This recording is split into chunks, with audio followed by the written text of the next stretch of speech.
The students were all from Johns Hopkins University's prestigious School of Advanced International Studies. From the time they arrived at King Khaled Airport, they were impressed by the modern, fast-developing country they encountered.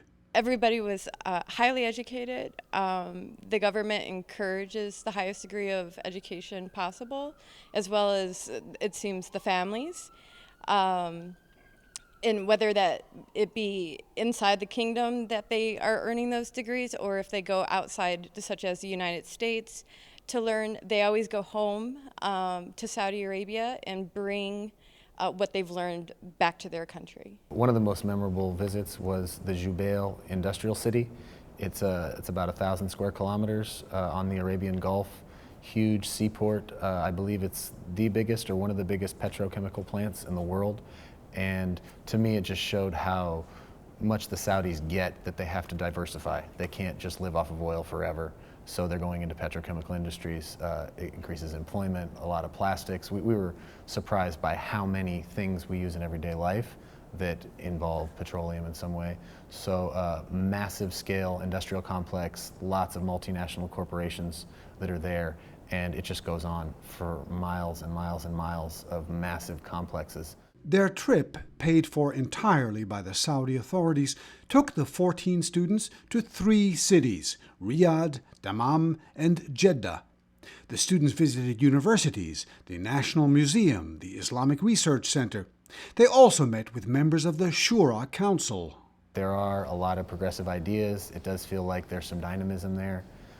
There are changes. Women have been pulled into politics. They can be elected to parliament.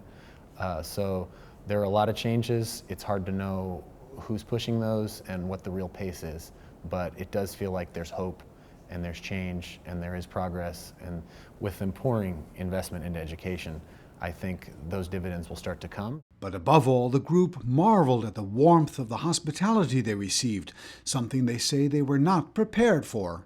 What surprised me the most is what I alluded to earlier, is that the people were very warm and welcoming. I didn't expect that. I expected them to be a little bit more aloof and cold, and they embraced us like we were their brothers and sisters. And Ben, were there some things about the country that you were not expecting? Well, I'd spent 2 years in Egypt, and so that was sort of my point of reference, so I was constantly comparing, and much calmer. The city streets, the people, it was quieter, it was cleaner, of course a lot more modern. So that really surprised me, just the physical look and feel of the city. Also, there were so many American educated people that we met, and that was something I wasn't fully aware of. Everywhere we went, we met people who were either had a PhD from the United States, or their brother or their wife or their son or daughter was studying. So everywhere we went, we saw the connections between the U.S. and Saudi Arabia.